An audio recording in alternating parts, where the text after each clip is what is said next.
All right, you guys, welcome back. This is part 2 of Friday the 16th video. So if you missed part 1, go back and watch that first, okay? Now, let's move on with what we've got. Let's go.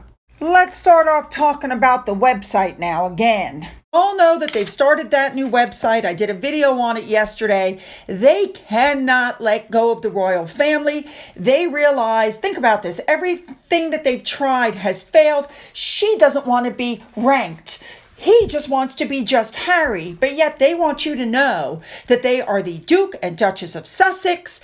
I mean, people are so sick of them. Their hypocrisy, that they're fabulous environmentalists who fly, private jets like Ubers. They're using money that they shouldn't be using. They have failed at Netflix. They have failed at Spotify. They have failed in Hollywood. And now we know, remember, they wouldn't give up their titles for ITV. Remember, Harry said, what difference would it make?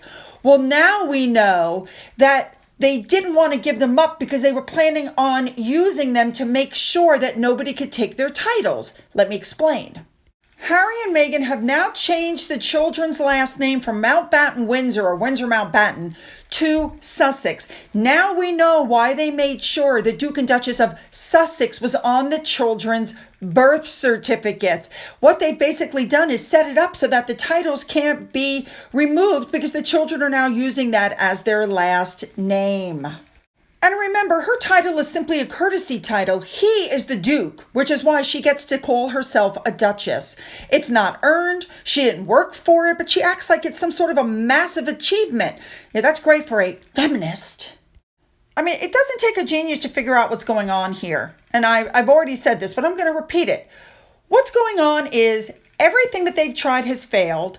They have failed to turn the tide against the royal family. Their Spotify deal failed. Their Netflix deal, I guarantee you, with 99.9% accuracy, will not be renewed. She finally found somebody to put up archetypes, but it's an unknown company because nobody wanted it. So now they're breaking the agreement they made with the Queen by going back to the half in, half out, using their titles, using the royal cipher. You guys get it. And I believe this is happening because they're running out of cash. I've told you guys before, they didn't get $20 million from Spotify. They maybe got $3 million, which didn't even cover a year's worth of security. Their reputations are in the toilet. They're not getting paid by Netflix unless they produce something. Their cupboard is, looking a little bare. No sponsorships. Nobody in Hollywood wants anything to do with them. They cannot maintain their luxurious lifestyle, which it's being said is about $20 million a year. So the website was put up without consulting the royals. Now, apparently they did ask the royal family to change the children's last name on the website to Sussex, and it looks like they did do that. But it's also been reported by Neil Sean that these very long philanthropic bull crap full of misinformation bios that Harry and Meghan have on their website, it's being reported that they have asked the royal family to change their information on the website to this. We'll see what happens. So moving on, our two eco-warriors took a luxurious private jet ride to Canada. That's right, a private jet. So it was several hours from Santa Barbara to Vancouver, and then 39 minutes later, they flew to Victoria on Vancouver Island via another private jet. Remember, on their new website, they've got environmental credentials where they're talking about their environmental campaigners and they are committed to the environment. Now, a blind item did come out. Essentially, they reached out to Serena Williams and asked to use her private jet, and she said nope. Remember, Harry is also behind Travelist, which is to bring, quote, credible, consistent, sustainable information, helping travelers and travel companies make better, greener choices. Has anybody noticed, like when Harry flew to the UK, he went by public, by commercial. Whenever Meghan flies, it's private. That is not for security. That is because Meghan likes flying private jets. It makes her feel important. Somebody let the paps know where they were coming in, when they were coming in, leaking and planting so that these pictures could be taken. Otherwise, how would anybody know which flight coming in had Harry and Meghan on it? Okay? Now, according to this Twitter user, Invictus chartered the commercial executive jet firm out of Vancouver Island to fly Meghan and Harry from Santa Barbara to Vancouver on the 13th. It was a 10-seater plane. My question is, since Invictus chartered it, did Invictus pay for it? Because yes, I believe they did. Even Page 6 came out and said that they did not pay for the jet. So the question is, who did? I think it was Invictus. Now, you guys need to remember that this visit is just about getting some positive publicity, because these are events connected to the games, which won't take place until one more year. So this is just a PR thing right after the announcement of the, new streaming platform, right after the announcement. They're trying to get good publicity off of the back of Invictus, along with everything else that they've just done.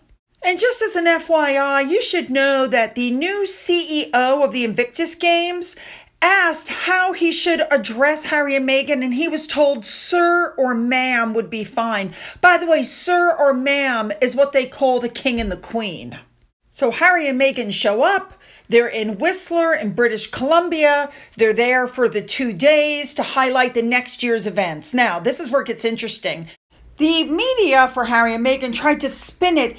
Harry and Meghan were serenaded by the crowd singing "God Save the King." That's actually not what happened. There's a video, but I can't show it because copyright, but you can find it. The two of them come out of the building. There's, like 10 people going, "Yay!" And there's more people going, "Boo!" And they're being booed. And as they're getting in the car, they start singing "God Save the King." So when people sang "God Save the King" as Harry and Meghan were getting in their car, they were showing support for King Charles, not for Harry and Meghan. I find it interesting that the PR tried to spin it that way.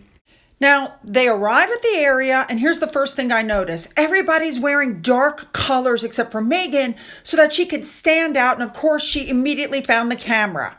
And she's smiling. But then there were cameras all around her. She found that camera too. Do you see that? The cameras, they hired their own cameras and boom operators. And of course, they're taping themselves probably for a future docuseries that they're probably going to try to release on Paramount Plus, because I don't think Netflix would dare do that again. You see the camera on the right?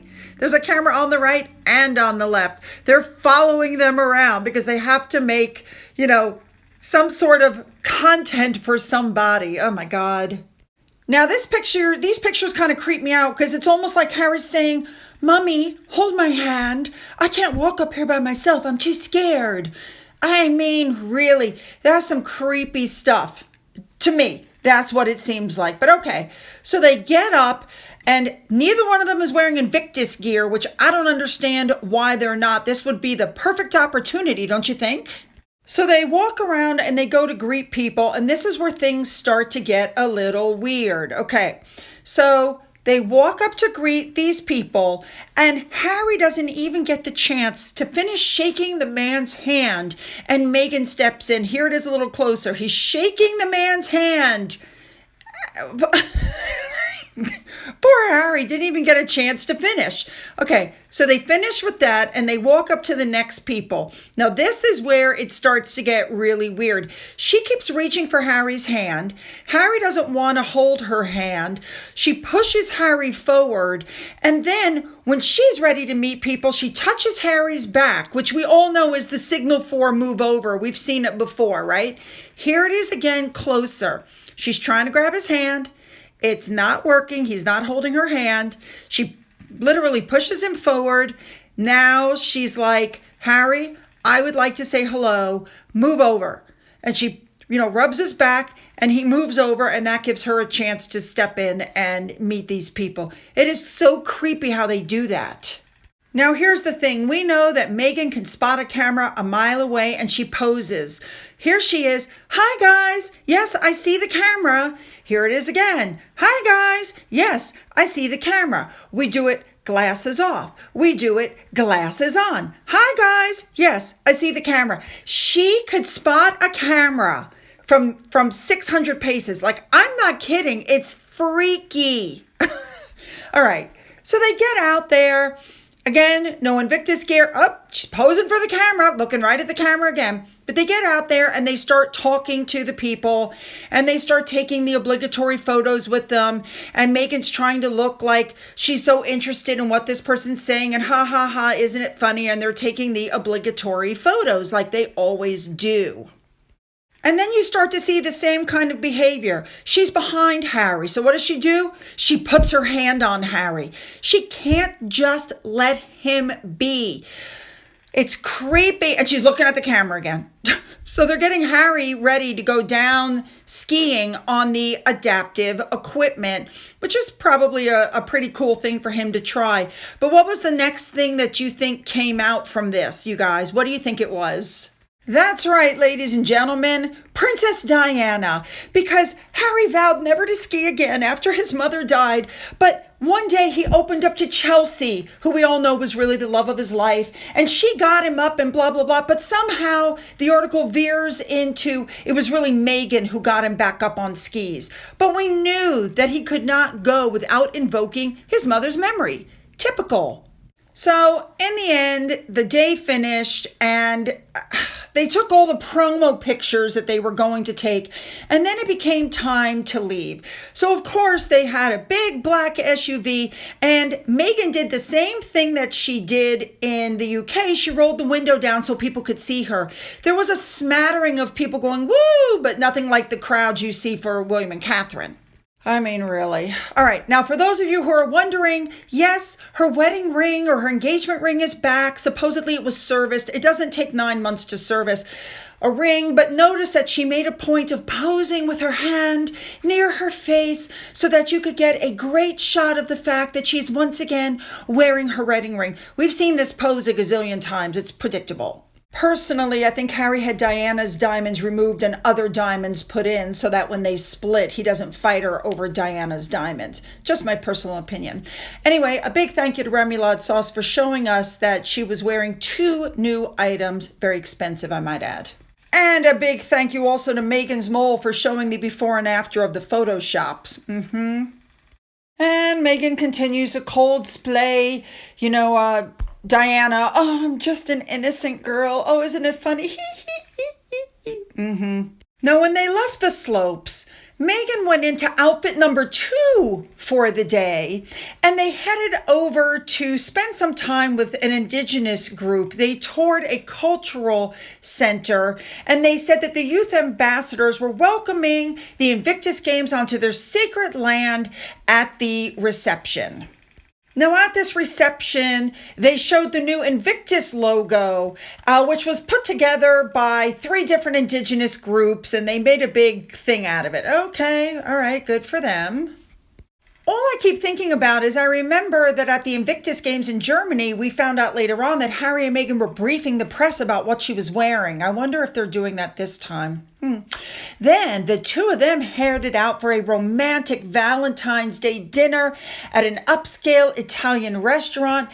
Thank goodness somebody called the paparazzi so that the 2 of them could get these fabulous photos of them leaving the restaurant, because they have to make sure that everybody sees them. And this is outfit change number 3 for the day. Now, supposedly it was a quiet romantic dinner. Of course, security was with them and her assistant was with them. I don't think it was all that private or cozy myself. And that wrapped up the end of their first day. 3 events, 3 outfit changes, lots to do, lots to see. And of course, they went without their children, who I think might have enjoyed being in the snow. I noticed Harry did complain that his dad was never around growing up. Harry's not around that much for his kids. You guys notice that?